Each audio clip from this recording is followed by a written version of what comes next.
Live from Dark Easy Studios in Eddyville, Kentucky. It's time for another episode of Dark Easy's Evolution of Survivor Strategy. We're in with Chapter 2 in the Survivor Australian Outback season. So many things to talk about. Open physical dominance, team that is underwhelming gameplay, and that weird tiebreaker. Who the hell was out there? All that and more on Chapter 2 of Dark Easy Evolution of Survivor Strategy. Now your host, Alright guys, welcome to another episode of the welcome to the Darfeasy Podcast Network. This is my one of my shows called Darfeasy's Evolution of Survivor Strategy. So, as I said in the last episode on the pilot of the Evolution of Survivor Strategy, I want to do a podcast about Survivor because I love Survivor. It's one of my favorite shows of all time. It's my favorite reality show. It doesn't even hold a bar to any other reality show. All other reality shows, I just can't barely watch. Big Brother is kind of the only other one, and I'm thinking about doing a Big Brother one maybe eventually. But that's a while away. And, the reason why I'm going back watching these old season Survivors is because we're not getting season 41 this fall. So I will be, for the first time in a very long time, at least over 10 years, I will not be watching Survivor in the fall. And so I find that really depressing. So I wanted to fill that hole by watching a bunch of these older seasons of Survivor because I love the show. So, this is Chapter 2. This is going to be on the Australian Outback season. So far, I believe what the chapter will be known as is Easy Victory or Who Deserves It More.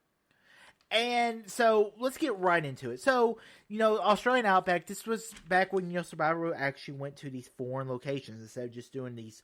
Like, the first season was in the Pacific Island, which, is really what Survivor is known for. But the second season, we went to the Australia Outback. And the Australian Outback was nothing like what we saw in Borneo. And, in this season, the gameplay is more developed. They probably watched the season before it came on, maybe a little bit.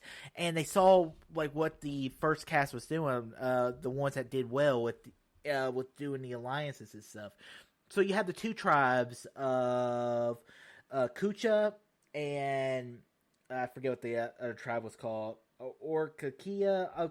And so you have these two tribes, they're fighting each other off. And the two tribes, we haven't got to a season yet where one tribe dominates the other. But really, we got that in this season. We really did, because the Kucha tribe was the more dominant tribe this season. Because Kucha was led by, I'm not condoning what this guy did in his real life, and he is probably, I think he's still serving prison time for it, but Mike Scoopin really brought that tribe together. And like I said, I'm judging the man on his the Survivor gameplay. I'm not judging it on what happened outside of Survivor. So if you were gonna post in comments, say, "Oh, but this guy is a real shitbag," he is a shitbag. There is no denying what he did. But I want to talk about the actual Survivor. I don't actually want to talk about the actual person. And the Kucha tribe, led by Mike Scoopin, helped this tribe get food, and they won all these challenges, winning the reward challenges, winning the immunities, and really, they were the better tribe. You think the Okafor tribe was a better tribe, but really they weren't, because they lost Kucha lost the first challenge. Then they lose the next 3 immunity challenges. And Okafor dwindles down, and really it's down to 5. And really, I think if what happens next isn't what happens, you don't see if Scoopin doesn't get hurt. I think the Kucha tribe wins, and I think someone like a Jeff Varner or a Scoopin or Elizabeth would have probably won this season. And there's a lot of things going on in this first part of the season. I mean, there's all kinds of stuff, like the stuff going on with Kimmy. And, the Kimmy kind of screws, someone like Jeff. And I want to talk about one of the big twists. I wouldn't say the twist, but one of the early versions of tiebreakers. So, the early version of how do you resolve a deadlock vote?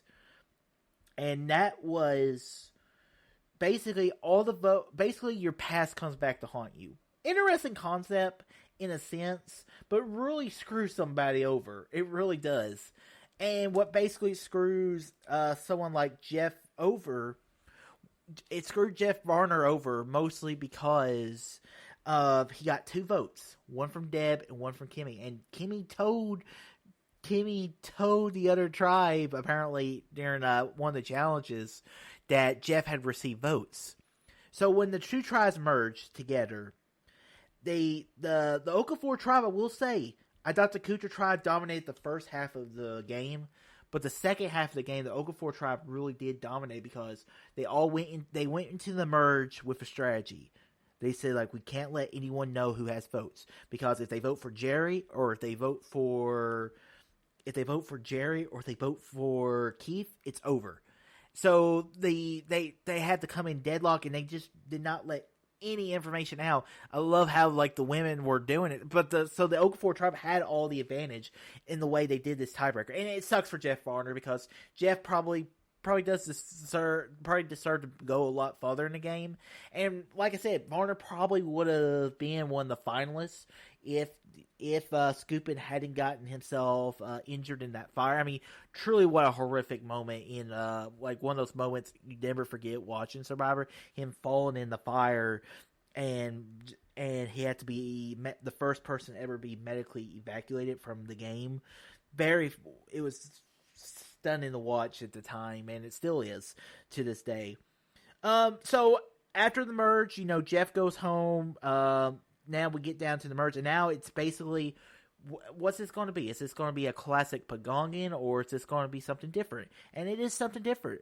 Basically, we get down to the final 8, and nobody likes Jerry. And Jerry, I will say, Jerry created, along with her and Richard Hatch the season prior, Jerry created the staple of the Black Widow. The Black Widow, the female villain. Jerry Manfey is the first Survivor villain. And the way she's playing this game, she's viewing people as chess pieces. And she's like, I don't care about fair. And I want Kobe as my partner because he's the best. And I don't care about fair. So, Jerry kind of bites her step, but it's interesting to watch Jerry because she created this staple of what female Survivor villains would become, and it's disgusted at first, and but Jerry really created that idea. I think in Survivor Heroes versus Villains, one of the lines I remember Jerry saying, she said, watching all these other villains, I feel like Mother Teresa. And then you have like Kobe. Kobe created the idea of the Survivor hero. And one of the most popular players to ever play Survivor was definitely Kobe. The way he won the challenges, I mean, being from Texas, the All-American man, but the way he played this game, I think it's good to watch because he wasn't always the white knight character you would think. He did lie. He lied to both Amber and Jerry, say like, yeah. Once we get down to 5 and we get rid of Kucha, us 3 will dominate Tina and Keith. A complete and utter lie. They dragged Keith along to the final. He drove Keith along to the final 3, knowing he could beat Keith, but they needed that number. So it was interesting to watch Kobe play. And like I said, he won those 5 immunities. He dominated it. He won like every war challenge. He won every immunity challenge.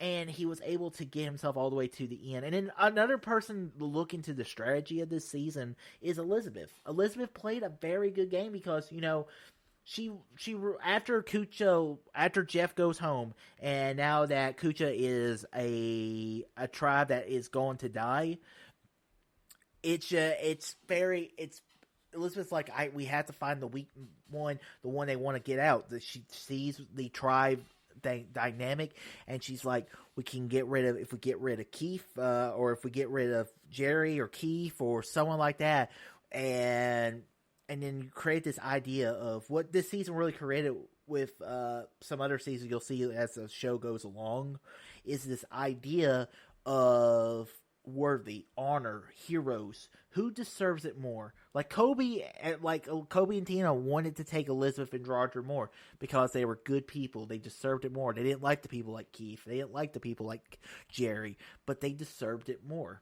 and it's fascinating to see that. But they take Keith to the final three because it's the strategy of the game.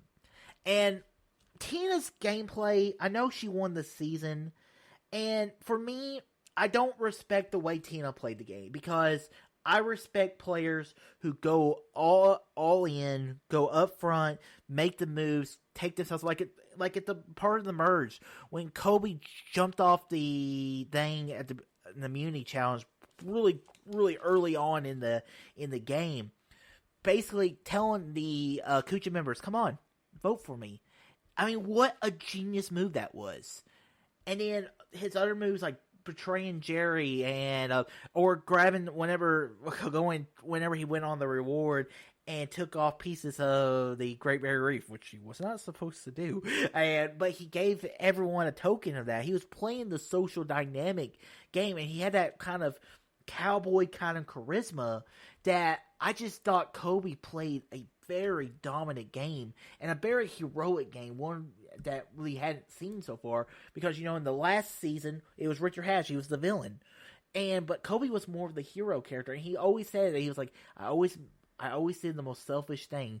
I had to keep I wanted to get rid of Mitchell because I knew if we didn't get rid of Mitchell and if we got rid of Keith instead, we would lose the next immunity challenge, so I did it for my own selfish desire. But at the end of my game, I made the most unselfish thing, because if I take Keith to the end, I win the game. And I do believe that. He made $1 million mistake. A $900,000 mistake. He should have taken Keith to the finals. It's considered one of the worst moves in Survivor history. But, he stuck his word to his alliance, and he went to the finals, lost by Tina. And like I said,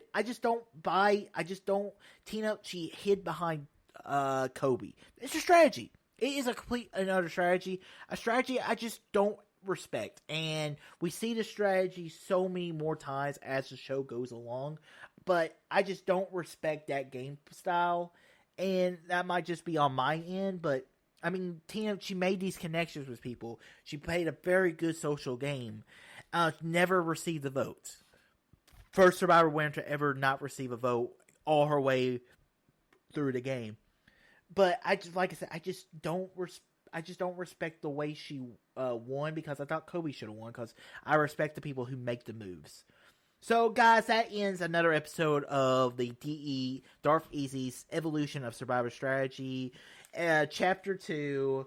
Easy Victory or Who Deserves It More. I think that's a very worthy title, because in the whole season, it talked about who should go to the finals. Should we keep these people we don't like, or should we keep these people like Roger, Elizabeth, or Alicia, who deserve it more? So, guys, I love rewatching these seasons of Survivor. My next up, this continues. I will be starting Survivor Season 3 Africa. Very interested to check out that season, because Survivor Africa was actually the first season of Survivor I ever watched. I actually met Big Tom. I had a picture with him until my brother's phone died and didn't save the picture. Well, anyway, so guys, make sure you check out more podcasts, DV recap, my movie reviews, and Game Corner. And guys, also check out my main YouTube channel at Darth Easy, where you can check out all my movie reviews and everything.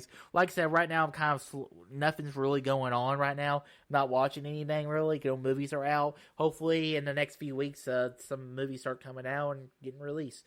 So guys, until next time, all too easy.